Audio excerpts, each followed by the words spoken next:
Welcome again to another episode of Between the Words. This is Lynn Perry, and we are going to continue our discussion of Bernie Sanders' book, Our Revolution. We're still in part two of the two parts, and we're going to talk about Chapter 3, Ending a Rigged Economy. Now, a couple episodes back, we talked about Bernie's campaign and how it was an extensive chapter, and we just talked about one chapter then. Well, we're doing it again today because that was the longest chapter. The campaign chapter was the longest chapter of part one, but this chapter, Ending a Rigged Economy, is the largest chapter of the entire book. It is exactly 100 pages long. As you can see here, there's the book. And there's the chapter we're discussing. That is a sizable fraction of the book. Yes, there are some pictures. There are some pictures pages in here, but most of that is just raw text. Bernie starts, as he starts many of the chapters in part two, with a core statement. The minimum wage must become a living wage. In the wealthiest country in the history of the world, a basic principle of American economic life must be that if you work 40 hours or more a week, you do not live in poverty. Then his true discussion begins. Sadly, that is far from reality today.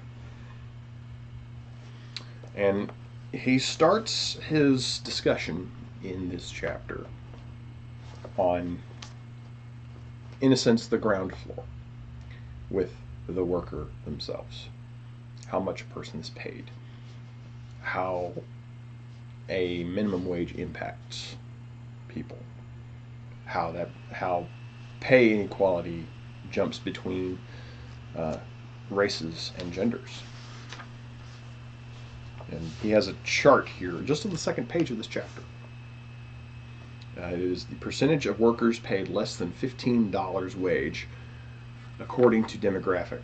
This is from NELP, calculations from current population survey, merged outgoing rotation group files, 2012-2014. All workers, that percentage of that make less than $15 an hour, is 42.4%. Female workers, 48.1, so almost half. White, assuming probably white workers as a whole, but maybe just white male. That's not pointed out in this chart. White workers, 36.4. That is the lowest number, and that's still over a third. African American, 54.1% work for less than $15 an hour. Latino, 59.5%. So on the verge of 60% of all Latino workers are making less than $15 an hour. Now, remember that since the minimum wage was introduced, if it had rose with inflation, it did not. If it had, it would be more than $26 an hour today, and that's of the writing, from the middle half to end of 2016 when he wrote the book. That number is probably a little bit bigger now. Moreover, Bernie writes, if the minimum wage had kept pace with the massive income gains of the top 1% since the 1970s, it would be $28 an hour. The rich have gotten richer in recent years. It's time for lower wage workers to get a pay raise too. Sorry, I was watching IT Crowd the other day. That's kind of my core argument that I've had. This is a personal note. If the price of everything goes up, then the price that you pay for people to handle it, to move it, to ship it, to serve it, whatever it may be, is inevitably going to have to go up too. And that's the one piece of the puzzle that hasn't happened yet. That's the one piece of everything that hasn't happened in the entire cycle. In the past 15 years. We've had all these things happen. Ever since 2001, especially, the prices on everything have gone really high. I mean, they may have come down, but they're higher than they used to be. The price that people get paid has not gone up. The minimum wage hasn't gone up this century. Not at this point. Not nationwide. I mean, some states have done it on a local level. Some cities have done it on a local level. But as a nation, no, it hasn't happened. So, that aside, there's a lot of discussion about welfare reform. And believe me, when Bernie starts talking about welfare reform, the big welfare recipient isn't poor people. The big welfare recipient is the Walton family, Walmart. I believe it was the beginning of 2016, maybe end of 2015. There was a big strike down in, I think it was with the government shutdown that happened briefly. I don't remember the dates. I'm just saying this from memory. But there was a shutdown for government pay, which means there was a shutdown on welfare benefits. When that happened, Walmart's earnings took a big hit because people who were on welfare suddenly didn't have a welfare check. So they couldn't buy groceries. Where are they buying groceries? Walmart. Walmart is the biggest recipient of welfare. And that's something that Bernie goes into great detail about here. They receive welfare in the form of not paying their workers enough, so their workers have to go on to welfare in order to make up the difference. They receive welfare in the fact that poor people have to go to the cheapest place possible, and that's Walmart, to buy things. So from multiple directions, we, the taxpayer, are paying Walmart to do what they're doing. And the Walton family is the wealthiest family in the world. Perhaps there's a connection. Perhaps there's a problem there. There have been reports, and these are internet findings, more of managers who have worked there for some time covertly reporting things because the environment there is you agree or you're fired. You don't get to disagree. You don't get to say, hey, that might be a problem. Maybe we should recheck this because you're lining up to get fired then. It's always agreement. You must always agree. And honestly, the way I understand it, Sam Walton would despise how his family is running the place. Sad. This isn't a rant about Walmart. This is a discussion of the book, and Bernie's got more to pick on than Walmart. He talks about food service workers without a union. They're lining up to protest. Protest how much they're being paid, or rather, how little they're being paid. Let's name some names. Well, let's have Bernie name some names. Let's find a good one here. McDonald's, a corporation with over 840,000 mostly low-wage workers, gave its CEO, Steve Easterbrook, a 368% pay raise in 2015. Mr. Easterbrook made over $7.9 million in total compensation in 2015, up from $1.69 million in 2014. Greg Creed, CEO of Yum Brands, the owner of Taco Bell, Pizza Hut, Kentucky Fried Chicken, and Long John Silver's, made $7.5 million in total compensation in 2015. I'm just straight reading at this point. But that's actually pocket change compared with the fortune of the owner of Burger King. A few years ago, Burger King and the Canadian restaurant chain Tim Hortons were purchased by a private equity firm called 3G Capital. the co-founder of this firm, Jorge Paulo Lemann, has a net worth of more than $31 billion. He is the richest person in Brazil and the 19th wealthiest person in the world. The owner of Burger King is worth $31 billion. Many of his employees earn just $7.25 an hour. Perhaps there's a problem. So, Bernie has lots of bones to pick. I can't really give credence to a lot of them. Again, this is the chapter.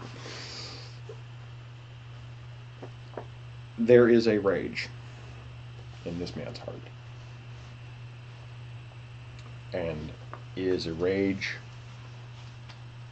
wanting for fairness and equality across the board. And one of the things that bothers Bernie is that the structure of our economic system is the rich get richer, the poor get poorer. And he keeps saying, oh, we can revitalize the middle class with doing these things. What he's not directly saying is that there is a form of class warfare going on. And it's not warfare. It's strangulation. And one place is the form of unions. Union membership and share of income, they have crisscrossed. As union membership goes up, the share of the income going to the top 10% go down, because everybody's getting their portion, a bigger portion. But unions are being choked off. Over half the states in the United States now have right to work for less laws. And yes, they are right to work for less, because their structure is to hold down pay, to prohibit pay from increasing, especially on the front of unions, but not exclusively. They are designed to help companies, not workers. He talks about family values, paid family medical leave, and how many countries have instituted these things, and how many months they're getting off. And Finland, Norway, Korea, Germany, Japan, Canada, France, United Kingdom, Ireland, Australia, they all have something. We have nothing. And he points out, why aren't we helping with the development of children with paid leave? Why aren't we making child care easier? Why aren't we making health care easier? Which that's the next chapter that will be discussed more. People need a vacation. We don't get vacation. You're not guaranteed a vacation. A few years back, I worked 2 jobs. Some weeks averaging 42 to 44 hours a week, but it was between 2 jobs, so I got 0 overtime pay, even though I worked over 40 hours a week. How's that strike you? Infrastructure. It's an easy place where we could fix some things. We have bridges that are falling apart. Potholes in roads are a frequent thing. The best roads had potholes in them. Almost 2 months ago, I went to LA for the first time, and the road conditions were, some of the roads were rougher, yes. They weren't the most perfect, pristine roads in the world. But I told my best friend, because he says, my shocks aren't that great, so the road's bumpy.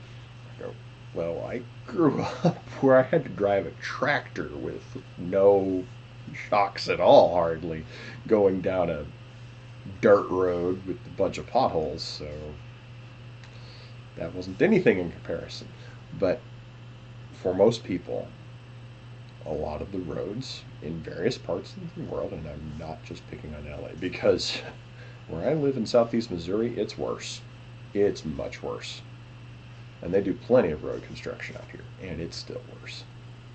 And it's not that they don't want to, it's just they don't have the availability. They don't have the infrastructure pay in order to do so.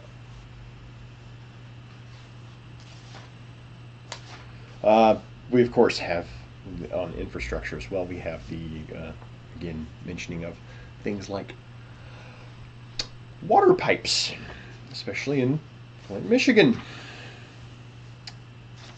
and how we are growing things energy-wise through renewable sources now, which have proven to be incredibly profitable. But yet, as a nation, we give gigantic pay handouts to oil companies, the richest companies in the world. Why we do this? It's because they're writing our laws to feed back toward the earlier chapters. Why we might need to fix that campaign finance thing. Let me touch on that. As the chapter goes on, again, extensive chapter, Bernie points out, he praises people,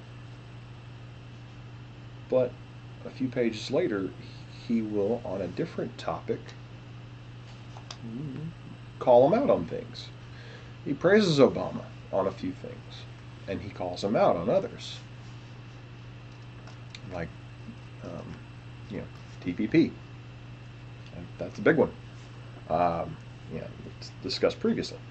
Or was that in this chapter? Again, this is such a big chapter. That was this chapter. Bernie spends like 5 pages on TPP alone in this book. President Trump has already shut us out of it. But that just shows this book was written and published before that happened.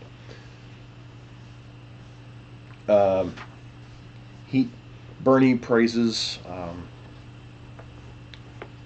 Warren Buffett for pointing out, hey, the richest people in the world have a much lower effective tax rate than their secretaries.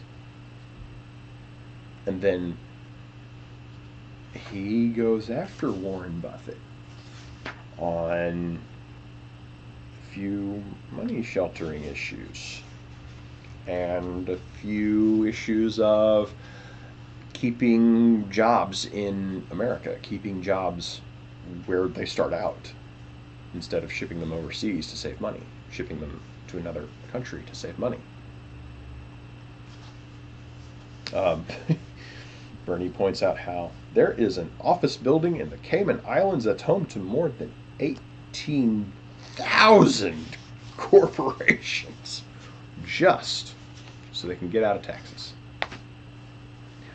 Because so many of these companies love being American companies until it's time to pay their taxes.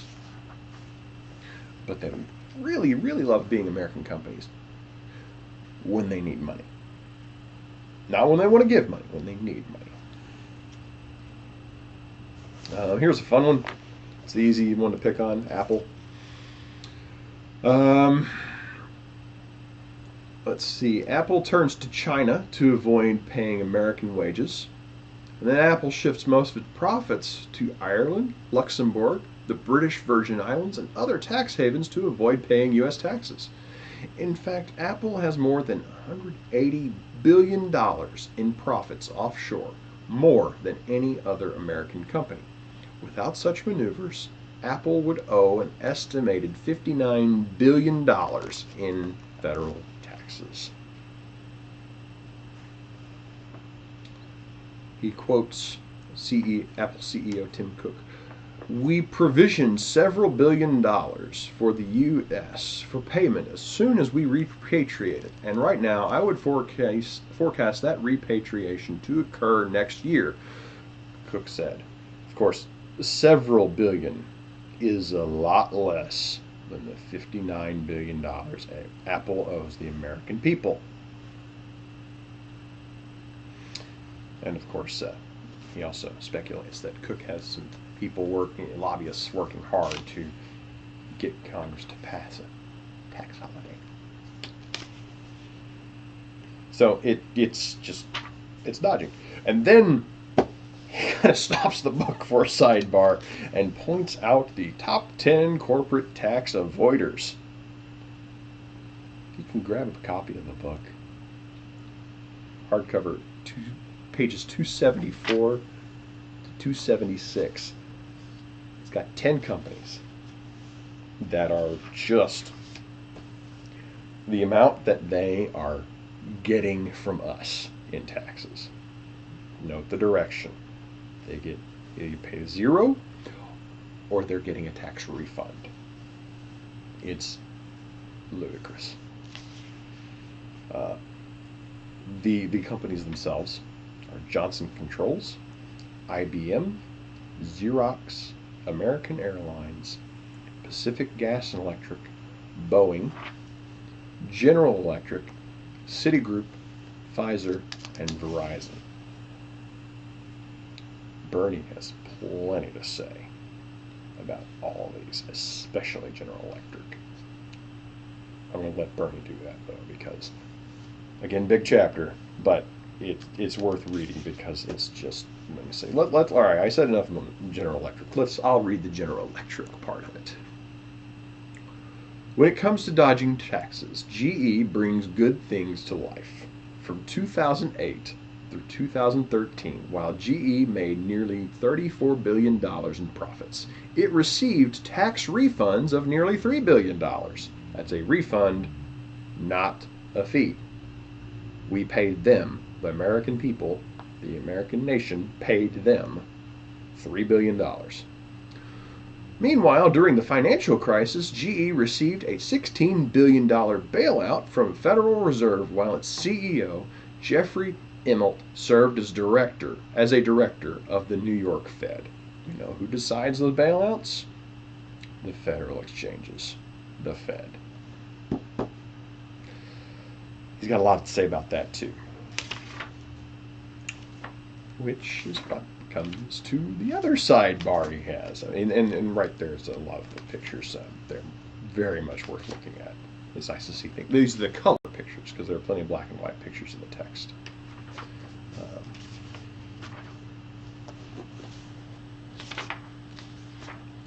But he's got another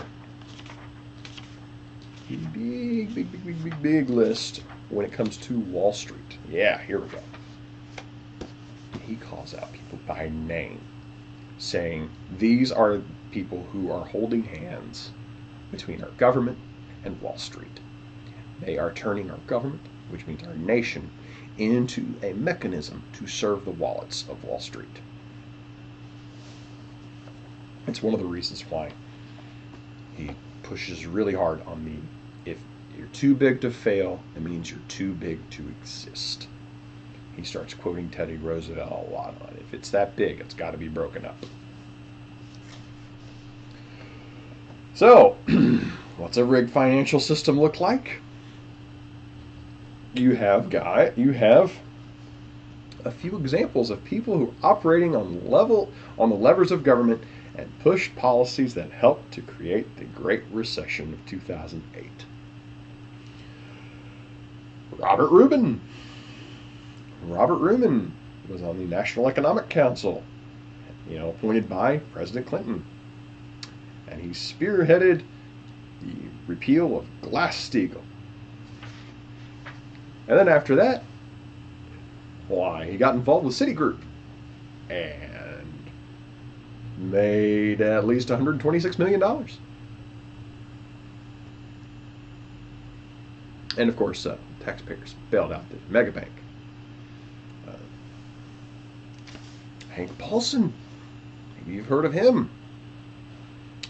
Hank Paulson, he worked for Goldman Sachs. Rubin's Democrat, Paulson's Republican. Yeah. So Bernie's going both. He's like, I don't care what flag you salute to. I'm after you all. While Hank Paulson was CEO of Goldman Sachs, he accumulated 4.5 million shares of their stock, and his last year received a $45 million bonus. Yeah, just $45 million. And under Paulson's leadership, Goldman engaged in the kinds of reckless schemes that led to the financial crisis just a few years later. Oh, it gets better. When George W. Bush nominated Paulson to become Treasury Secretary in 2006, Paulson had to sell his stocks to avoid a conflict of interest, which means he earned $600 million. That's a lot of money.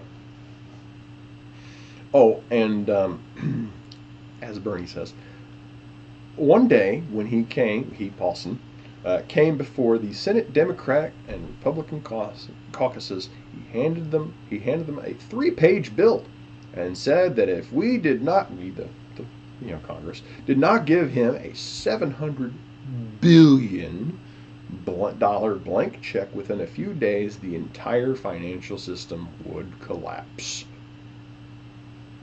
The great defender of free market capitalism came to Congress for a bailout and the largest welfare check in the history of the country. Hank Paulson is now worth an estimated $700 million. Flips over again on political factions. Tim Geithner. Tim Geithner was president of the New York Federal Reserve between 2003 and 2009. In that position, he failed to ensure the safety and soundness of financial institutions before, during, and after the financial crisis. Then he ended up being Treasury Secretary under President Obama. And after that, helping organize with the banks and everything, got those bankers their bonuses back, while the homeowners got to keep losing their job, losing their houses. After leaving the Treasury, Geithner landed a job as the president of a multi-billion-dollar hedge fund, where he received a generous line of credit from J.P. Morgan Chase, a bank that received over $400 billion in financial assistance from, you guessed it, the New York Fed and the Treasury Department.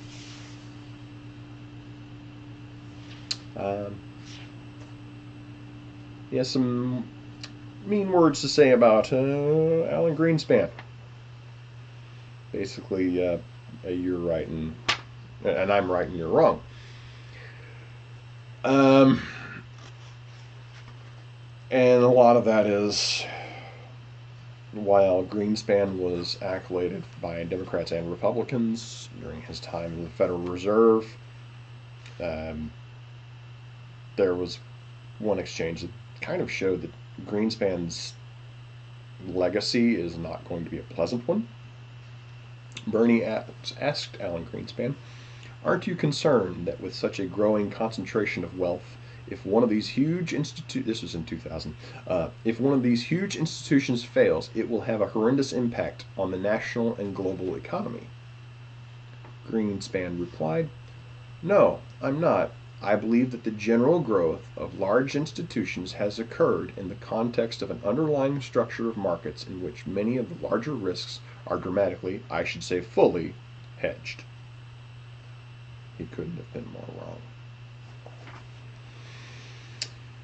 So, he goes to flat out say, Bernie does, the business model on Wall Street is fraud. And he calls them flat out gamblers. He says they should be subject to, their trading should be held in check by the gambling commissions. Just like casino gambling is. It's just a different form of it. And with casino gambling, you have to have the money on hand to pay out every bet. And Bernie wants the same thing on the parts of these Wall Street bankers. Because if they had to do that, they would suddenly get a lot less risky.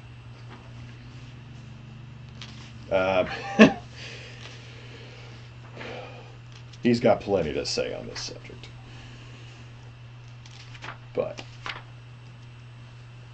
he has a few basic solutions on reforming the Federal Reserve. And I'm just going to hit the highlights of them. And you can get the full details, of course, at the text. First, we must strengthen, not weaken, the Volcker Rule, which prohibits commercial banks from gambling with bank deposits of the American people. So that rule says that your bank that you put money in and get loans from for a wedding or a car is not allowed to be an investment bank, and it is not allowed to be an insurance company. Those are three separate things. That's what the Volcker Rule does. The Volcker Rule has been, wiped off the books. So that's why your bank calls you. I had this happen once. And say, hey, you need to buy insurance from us. You're my bank. Why would I want insurance from you? You're not an insurance company. Well, yeah, we are. No, you're not. You're a bank. You're just using it to create another line of money. Okay. Second, the Fed must stop providing incentives for banks to keep money out of the economy. That's right. It's the whole notion of, it's the whole reason why trickle-down economics has proven to not work. Sure, it's a nice theory. It's a great theory. It's a great model. And in a perfect world, it would work. But it simply gets applied as this: if the government gives $100, no, let's take the government out of it. If something happened and $100 extra appeared in the pocket of a billionaire, they would not notice. If $100 appears in the pocket of a middle-class worker, they might save it, they might spend it, they might do a little bit of both. If $100 appears in the pocket of a lower wage worker, every penny of that will soon be spent. Because, well, there are things they need that they can suddenly afford. And that will actually drive a little bit on the economy itself. But if it just sits in your bank account, it's not stimulating anything. And that's the difference. All right. Third, as a condition of receiving financial assistance from the Fed, banks must commit to an increased lending of creditworthy small businesses to creditworthy small businesses and manufacturers in a job-creating, productive economy, reducing credit card rates, interest, and fees, and helping underwater and struggling homeowners. Basically, you're going to have to put that money to work for the people and not just the ultra rich. You got to help people who could actually use the help. Not, because the ultra rich guy, he comes to you for a loan because he wants you to give it to him, not because he needs it. More often than not. Or if somebody poor comes to you for a loan, they need it. They need it. They're going to do something with it. And you know what? Unlike a lot of theories, people who are poor in this country, they don't like being poor, and they're not out to rip anybody off. And they will actually probably pay you back as soon as they can. Fourth, we must eliminate the blatant conflicts of interest at the Fed. Basically, the easiest thing to point out is Jamie Dimon, CEO of J.P. Morgan Chase, served on the board of the New York Fed at the same time that his bank received a $391 billion Fed bailout. And he is not the only example. Fifth, we must make the Federal Reserve more transparent. Let's see. The only reason we even know about the Fed's jaw-dropping $16 trillion in secret emergency lending during the financial crisis is because Bernie Sanders inserted an amendment into the 2010 Dodd-Frank Wall Street Reform and Consumer Protection Act to audit the Fed. We must require the Government Accountability Office to conduct a full and independent audit of the Fed each and every year. Currently, the Federal Open Market Committee does not release full and unredacted transcripts of its meetings to the public for 5 years. We must require the committee to release those transcripts within 6 months or less. I'm just going to straight read because that's the best way to cover it.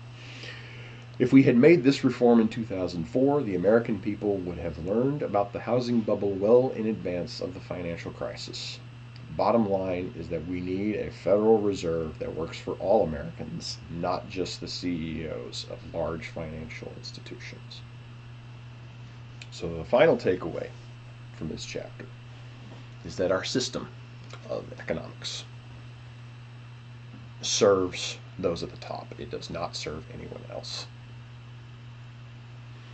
It is the notion of we have socialism in this country for the rich and well-off, and we have rugged individualism for everybody else. And that is a theme that we're going to see again and again as we continue through our revolution. Feel free to leave any comments you might have on this chapter or the book down below. Join me on any of the social media links provided, and you can check out my Patreon. I got that going now too. But we'll be back again shortly with another installment of Between the Words. This has been Len Berry, and have a fantastic day.